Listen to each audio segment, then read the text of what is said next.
ప్రతి వ్యక్తి కూడా జన్మిస్తాడు, సాధారణం. కానీ కన్య గర్భాన జన్మించటం అసాధారణం. ప్రతి మనిషి కూడా జీవిస్తాడు, సాధారణం. కానీ ఇతరుల కోసం జీవించటం, ఇతరుల పాపాలు తన మీద వేసుకొని మరణించటం అసాధారణం. ప్రతి మనిషి కూడా మరణిస్తాడు, సాధారణం. కానీ మరణాన్ని గెలిచి తిరిగి లేవడం అసాధారణం. అసాధారణంగా జన్మించటం, అసాధారణంగా మరణించటం, అసాధారణంగా మరణాన్ని గెలిచి తిరిగి లేవడం, ఈ మూడు కూడా కలగలిసి ఒకే ఒక వ్యక్తి జీవితంలో జరిగాయండి. ఆ వ్యక్తి పేరే ప్రభువైన యేసుక్రీస్తు, జీసస్ క్రైస్ట్. యేసు ప్రభువారే కన్య గర్భాన జన్మించారు. యేసు ప్రభువారే ఇతరుల పాపాల కోసం మరణించాడు. యేసు ప్రభువారే మరణాన్ని గెలిచి పునరుద్ధరణగా తిరిగి లేచారు. ప్రతి మనిషి జీవితంలో date of birth and date of death అనేది ఉంటుంది. కానీ ప్రపంచ చరిత్రలో ఒకే ఒక వ్యక్తి జీవితంలో డేట్ ఆఫ్ రిజరక్షన్, మరణాన్ని గెలిచి తిరిగి లేచిన ఒక దినము ప్రపంచ చరిత్రలో సువర్ణాక్షరాలతో లిఖించదగిన అద్భుతమైన దినము, మహోదయము, మహాదినము, ప్రపంచ మానవాళికి నిరీక్షణ కలిగించిన దినము, ప్రపంచ మానవాళికి మరణాన్ని, భయము నుంచి విడుదల చేసినటువంటి అద్భుతమైనటువంటి సుందర దినము ఈస్టర్, పునరుద్ధాన దినము. మరణము ఓడిపోయిన దినం, మరణము తల వంచిన దినం, మరణము సమాధికే బంధించబడిన దినం. మరణాన్ని గెలిచి, మరణాన్ని మరణింపజేసి, మరణాన్ని ఓడించి, మరణాన్ని సమాధికి పరిమితం చేసి, మరణాన్ని గెలిచి పునరుద్ధానుడిగా ప్రభు అయిన యేసు ప్రభువారు తిరిగి లేచిన మహాదినం, ప్రపంచ మానవాళికి సంతోషాన్ని తీసుకుని వచ్చినటువంటి దినం, ప్రపంచ మానవాళికి నిర్భయాన్ని తీసుకుని వచ్చినటువంటి అద్భుతమైన దినం ఈస్టర్. ఈస్టర్ ఈస్టర్ అనగా సూర్యోదయం, ఈస్టర్ అనగా సన్రైజ్ అని అర్థం. అనగా చీకటిని చీల్చుకుంటూ, మరణాన్ని చీల్చుకుంటూ, మరణాన్ని బంధిస్తూ, మరణాన్ని గెలుస్తూ, మరణం మీద విజయం సాధిస్తూ, మరణమా నీ ముల్లెక్కడా అని ప్రశ్నిస్తూ, మరణం మీద అనితర సాధ్యమైన విజయాన్ని సాధిస్తూ ప్రభు అయిన యేసు ప్రభువారు ఒక ఉషోదయముగా, ఒక బాణోదయముగా, ఒక అద్భుతమైనటువంటి సూర్యోదయముగా ఆయన తిరిగి లేచినటువంటి సుందరమైనటువంటి దినము పునరుద్ధాన దినము. ప్రపంచ చరిత్రలో ఒకే ఒక వ్యక్తికి పేరిట ఉన్నటువంటి దినం పునరుద్ధాన దినం. ఈ లోకంలో ప్రతి మనిషి కూడా జన్మిస్తాడు, జీవిస్తాడు, మరణిస్తాడు. కానీ ఎందుకు మరణాన్ని గెలిచి తిరిగి లేవలేకపోతున్నాడంటే, ఈ లోకంలో జీవిస్తున్నటువంటి ప్రతి మనిషి కూడా సామాన్యమైనటువంటి మనిషి కాబట్టే మరణం ముందు తల వంచేస్తున్నాడు. కానీ యేసు ప్రభువారు సామాన్యమైనటువంటి మనిషి రూపంలో ఉన్న దేవదేవుడు. ఆయన మానవ రూపంలో ఉన్నటువంటి దేవుడు కాబట్టి మరణం ఆయనని బంధించలేకపోయింది, మరణం ఆయన్ని ఓడించలేకపోయింది, మరణం ఆయన్ని సమాధికి పరిమితం చేయలేకపోయింది. బహుశా మనుషులు కొన్ని విషయాల్లో సక్సెస్ అయ్యారు. ఎలాగనంటే యేసు ప్రభువారిని సిలువ వేయడంలో, యేసు ప్రభువారిని చంపడంలో, యేసు ప్రభువారిని మరణానికి అప్పగించడంలో, మరణింపజేయడంలో, యేసు ప్రభువారిని సమాధిలో పాతి పెట్టడంలో, ఆహా మేము సాధించేశాము, ఆహా యేసు ప్రభువారిని మేము సమాధిలో బంధించగలిగాము, ఒక రాయి వేసేసి యేసు ప్రభువారి యొక్క జీవితాన్ని పరిసమాప్తం చేయగలిగాము అని చెప్పి భావించగలిగారు మనుషులు. కానీ ఆ భావన కేవలం 3 రోజులేనండి. ఆ భావన కేవలం 3 రోజులకే పరిమితం చేసేసాడు ప్రభువారు. ఆహా ఓహో యేసు ప్రభువారిని మేము బంధించేసామని చెప్పి ఎన్నో కలలు కన్నారు. కానీ వారి యొక్క కలలను ఛేదించి, వారి యొక్క కలలను కలలుగానే మిగిల్చి ప్రభువారు మరణ లోతులలో నుంచి తిరిగి లేచాడు, మరణాన్ని గెలిచి తిరిగి లేచాడు. మానవుడు అన్నీ కూడా సాధించాడు ఈ లోకంలో. సాంకేతిక యుగంలో మనం జీవిస్తున్నాం. ఒక్క నిమిషంలో ఒక మెసేజ్ పెడితే బూదిగంతములు కూడా ఆ మెసేజ్ తిరిగి వచ్చేటువంటి రోజుల్లో మనం జీవిస్తున్నాం. ఫోన్ చేస్తే అన్నీ కూడా ఇంటికి ఒక సెకండ్లో వచ్చి పడుతున్నాయి. ఫోన్లలో అన్నీ కూడా సాధ్యమైపోతున్నాయి. టెక్నాలజీ చాలా వేగంగా విజృంభిస్తున్నటువంటి రోజుల్లో మనం జీవిస్తున్నాం కదా.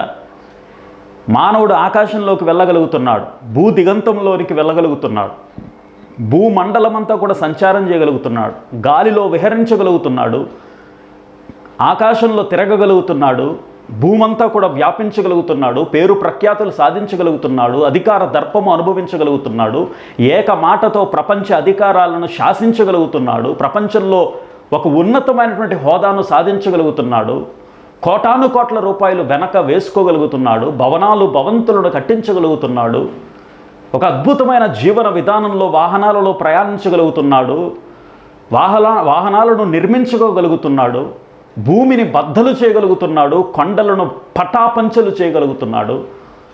వాట్ నాట్, మనిషి అన్నీ కూడా సాధించగలుగుతున్నాడు, అన్నీ కూడా చేయగలుగుతున్నాడు, అన్నీ కూడా తనకు అసాధ్యమైనది లోకంలో ఏది కూడా లేదు అని చెప్పి మానవుడు ఇప్పటికే కూడా ఎన్నో రంగాల్లో నిరూపించుకోగలిగాడు. కానీ ఒకే ఒక్క విషయంలో మానవుడు ఓడిపోతున్నాడు, ఒకే ఒక్క విషయంలో మానవుడు తల వంచేస్తున్నాడు, ఒకే ఒక విషయంలో మానవుడు బంధించబడుతున్నాడు.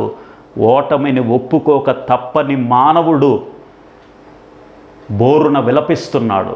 ఏంటి అనంటే, ఎంత గొప్ప వ్యక్తి అయినా కానీ మరణం ముందు తల వంచాల్సిందే. ఎన్ని వేల కోట్లు సంపాదించినటువంటి కుబేరుడైనా కానీ మరణం ముందు తల వాల్చాల్సిందే, ఓటమితో తల దించుకోవాల్సిందే, తల ఉంచుకోవాల్సిందే, బంధించబడాల్సిందే. మరణానికి అతీతమైనటువంటి మనిషి ఈ లోకంలో ఎవరైనా ఉన్నారా? మరణము ఓడించలేనటువంటి వ్యక్తి ఈ లోకంలో ఎవరైనా ఉన్నారా? ఎవరూ కూడా లేరండి, ఎవ్వరూ కూడా లేరు. ప్రపంచంలో మనిషి ఎన్ని సాధించినా మరణాన్ని గెలవడం అసాధ్యంగా మనిషికి కనిపిస్తుంది.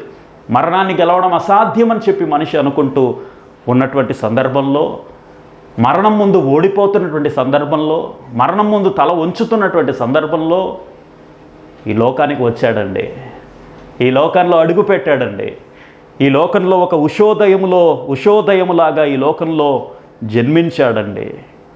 33.5 సంవత్సరాలు జీవించాడండి.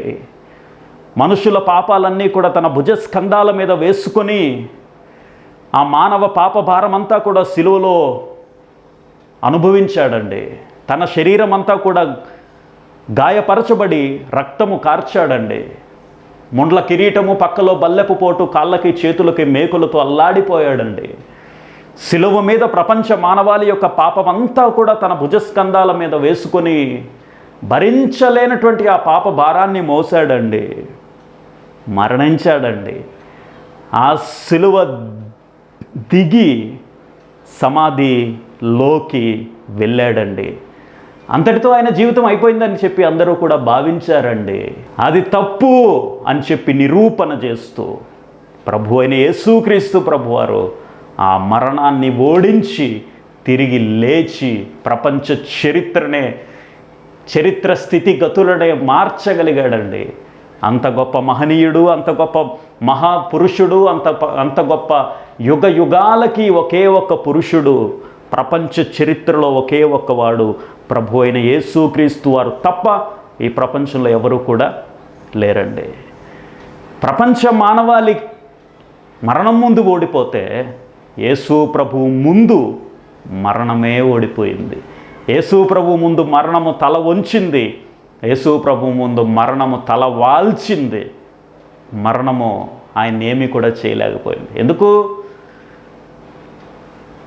సాధారణమైనటువంటి మనుషులు మరణిస్తున్నారు, కానీ యేసు ప్రభు ఎందుకు మరణాన్ని గెలిచి తిరిగి లేచాడు అనంటే, ఏ వ్యక్తి అయినా కానీ దేవుణ్ణి మరణానికి అప్పగించగలడా? అసలు దేవుడికి మరణం ఉంటుందా? అది ప్రశ్న. దేవుడికి జన్మ ఉండదు, దేవునికి మరణం కూడా ఉండదు. దేవుడు అనగా స్వయంభవుడు, ఆయన సెల్ఫ్ ఎగ్జిస్టింగ్ పర్సన్. ఆయనని సృష్టించిన వాడు ఎవరు కూడా లేరు. ఆయన అంతాన్ని చేయగలిగినటువంటి వాడు కూడా ఎవరు కూడా లేరు. అందును బట్టి యేసు ప్రభు వారు దేవుడు ఎందుకయ్యాడు, ఎందుకు ఆయనని కొలుస్తున్నాము అనంటే, ఆయన జీవితానికి అంతము లేకుండా ఆయన పునరుద్ధానుడిగా తిరిగి లేచాడు కాబట్టి ఆయన దేవుడయ్యాడు. బహుశా యేసుప్రభు వారు సమాధిలోనే తన జీవితాన్ని ముగించి ఉంటే, ఆయన పునరుద్ధానుడిగా తిరిగి లేవకపోయి ఉండుంటే, ఆయన్ని బహుశా దేవుడిగా మనం అంగీకరించకపోయి ఉండేవాళ్ళం. అంగీకరించాల్సిన అవసరం కూడా లేదు. అంగీకరించాలి అని చెప్పి బలవంత పెట్టాల్సిన అవసరం కూడా లేదు.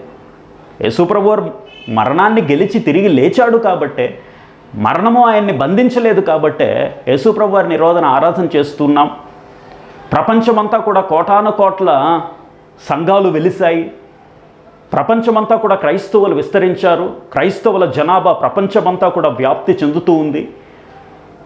ప్రపంచమంతా కూడా సంఘాలు, ఆరాధన, స్తుతి గీతాలు, వర్తమానాలు, వాక్యాలు, బైబిల్ పఠనాలు, బైబిల్ అమ్మకాలు, యేసుప్రభు వారి గురించినటువంటి విషయాలు, ఆయన జీవిత చరిత్ర, ప్రపంచమంతా కూడా ఇంతగా వ్యాప్తి చెందాల్సిన అవసరం ఏంటి? ఇంతగా వృద్ధి చెందాల్సిన అవసరం ఏమొచ్చింది? ఎలా వచ్చింది? ఎందుకు వచ్చింది? What is the base of the Christianity now అనంటే, ప్రభు అయిన యేసు ప్రభువారు మరణాన్ని గెలిచి తిరిగి లేచాడు. That is the base for Christianity, that is the base for church also. సంఘానికి పునాది, క్రైస్తవత్వానికి పునాది, క్రైస్తవులకి పునాది ఏంటి అనంటే యేసు ప్రభువారు మరణాన్ని గెలవడమే. ఆ ఖాళీ సమాధే క్రైస్తవ విశ్వాసానికి పునాది. ప్రపంచంలో ఏ సమాధి మీరు తీసుకున్నా కానీ అన్ని సమాధులు కూడా మూయబడే ఉంటాయి. మీరు ఎక్కడికైనా వెళ్ళండి, ఎంత కుబేరుని సమాధి దగ్గరికి వెళ్ళినా కానీ ఆ సమాధి మూయబడే ఉంటుంది. కానీ ఒకే ఒక వ్యక్తి యొక్క సమాధి ఇప్పటికీ కూడా సజీవ సాక్ష్యంగా తెరవబడి ఉంది. ఆ సమాధి యెరూషలేము అనేటువంటి పట్టణంలో ఉంది. ఆ సమాధి దగ్గరికి రోజు కూడా కొన్ని లక్షల మంది ప్రజానికం వెళ్ళి సందర్శిస్తున్నారు ఆ సమాధిని. ఆ సమాధి మూయబడి లేదు, ఆ సమాధి తెరవబడి ఉంది. ఆ సమాధి ఖాళీగా ఉంది. ఆ సమాధి లోపలికి ఎవరైనా దిగి చూడవచ్చు, ఎవరైనా వెళ్ళవచ్చు, పరిశీలన చేయవచ్చు, పరిశోధనలు చేయవచ్చు. ఎవరైనా కానీ ఈ ప్రపంచంలో ఆ సమాధి దగ్గరికి వెళ్ళి చూసి రావచ్చండి. దాంట్లో రహస్యం లేదు, దాచిపెట్టాల్సిన అవసరం లేదు, దాంట్లో నిగూఢమైనటువంటి మర్మాలు ఏమీ కూడా లేవు. ఎవరైనా కూడా వెళ్ళొచ్చు, ఆ సమాధిని సందర్శించవచ్చు, చూడొచ్చు, రావచ్చు. దాంట్లో తప్పేమీ లేదు. ఆ ప్లేస్ ఉంది, ఆ ప్రాంతం ఉంది, ఆ యొక్క అడ్రస్ ఉంది, ఇప్పటికీ కూడా వెళ్ళి రావచ్చు. దాంట్లో దాచిపెట్టేదేం లేదు. అందుని బట్టి యేసు ప్రభు వారు తిరిగి లేచాడు అనడానికి సాక్ష్యం ఏంటి అని అంటే ఖాళీ సమాధి. అంత మాత్రమే కాకుండా యేసు ప్రభు వారు తిరిగి లేచాడు కాబట్టే ఆయన యొక్క శిష్య గణము ప్రపంచవ్యాప్తంగా కూడా తిరిగి ఆయనని గురించి సాక్ష్యం చెప్పారు, ఆయనని గురించి ప్రాణాలు అర్పించారు. ఆయన తిరిగి లేచి ఉండకపోతే శిష్యులు ఎందుకు వస్తారు మన దగ్గరికి? తోమా ఎందుకు వస్తాడు? తోమా కేరళకి ఎందుకు వస్తాడు? తోమా చెన్నైకి ఎందుకు వస్తాడు? తోమా భారతదేశాన్ని ఎందుకు సందర్శిస్తాడు? యేసు ప్రభు కోసం ఎందుకు ప్రాణాలు అర్పిస్తాడు? యేసు ప్రభు వారు తిరిగి లేచిన తర్వాత 40 రోజుల పాటు ప్రజానికానికి కనపడ్డాడు, శిష్యులకి కనపడ్డాడు, తన్ను తాను ప్రత్యక్షపరుచుకున్నాడు, తన్ను తాను చూయించుకున్నాడు, తన్ను తాను కనబరుచుకున్నాడు. వారందరూ కూడా చూచారు. చూచిన వాటిని, విన్న వాటిని, కన్న వాటిని ఇతరులకి చెప్పకుండా, ఇతరులకి సాక్ష్యం ఇవ్వకుండా ఉండలేకపోయారు. మా ప్రాణాలు తీసేసేయండి పర్లేదు, కానీ మేము ఆయనని గురించి చెప్పకుండా ఉండలేము అని చెప్పి యేసు ప్రభు వారిని గురించి ప్రపంచమంతా కూడా తిరిగి చాటి చెప్పారు. దానికి కారణం పునరుద్ధానము. పునరుద్ధానం ద్వారా మానవ జాతికి నిరీక్షణ వచ్చింది. పునరుద్ధానం ద్వారా మానవ జాతికి నిత్య జీవం వచ్చింది. పునరుద్ధానం ద్వారా మానవ జాతికి నిర్భయము వచ్చింది. నిరీక్షణ, నిత్య జీవము, నిర్భయము, ఈ మూడు కూడా మానవ జాతికి రావడానికి కారణం, సంఘాలు నిర్మాణం కావడానికి కారణం పునరుద్ధానం. సో మనము మరణించినా కానీ మరణించిన తర్వాత మనము నిత్య జీవానికి, పరలోక రాజ్యానికి మనం ప్రవేశిస్తాము. మరణించిన వ్యక్తి తిరిగి లేవడానికి ఆధారము కలుగజేసింది ఏంటి అని అంటే పునరుద్ధానము. ప్రథమ ఫలముగా ఆయన మరణాన్ని గెలిచి తిరిగి లేచాడు కాబట్టే ప్రపంచ మానవ జాతి అందరికీ కూడా ఒక నిరీక్షణ వచ్చింది, ఒక బేస్ ఏర్పడింది, ఒక నమ్మకం వచ్చింది. ఫస్ట్ అసలు మనము మరణించినా తిరిగి లేవగలము, తిరిగి లేస్తాము ఏదో ఒక రోజున అని చెప్పి మన ఆత్మ పరలోకానికి చేరడానికి వీటన్నిటికీ కూడా బేస్ ఏంటి అని అంటే పునరుద్ధానము. యేసు ప్రభు పునరుద్ధానుడిగా తిరిగి లేచి ఉండకపోతే క్రైస్తవత్వానికి అర్థం లేనే లేదు, ఆయనని ఆరాధించడానికి అర్థం లేనే లేదు. ఆయన పునరుద్ధానుడిగా తిరిగి లేచాడు, అనేక మంది సాక్ష్యం చెప్పారు, ఖాళీ సమాధి నేటికి కూడా కనిపిస్తూ ఉంది. కాబట్టి మరణాన్ని గెలిచి తిరిగి లేచినటువంటి ఆయనని పూజించటం, ఆరాధించటం, స్తుతించటం సామాన్యమైనటువంటి మానవునిగా మన యొక్క బాధ్యత అనే విషయాన్ని మనం గుర్తించాలి. ఎవరైనా కానీ ఆయన యందు విశ్వాసం ఉంచితే వారు మరణానికి భయపడాల్సిన అవసరం లేదు. మరణం ఓడిపోతుంది. ఆయన యందు విశ్వాసం ఉంచటం ద్వారా మరణము మరణిస్తుంది. మరణించినటువంటి ఆ మరణము ద్వారా మనందరము కూడా నిత్య జీవ పరలోక రాజ్యానికి వారసులవుతాము. వాటన్నిటికీ కూడా బేస్ కారణం ఏంటి అని అంటే పునరుద్ధానము. సో మీ అందరూ కూడా ఈస్టర్ దినాన సంతోషించండి, ఉల్లసించండి, బలపరుచుకోండి, శక్తివంతులుగా తీర్చిదిద్దబడండి. సంపూర్ణమైనటువంటి పరిశుద్ధాత్మ శక్తిని మీరు పొందుకోండి. పునరుద్ధాన బలమును, శక్తిని మీరు పొందుకోండి.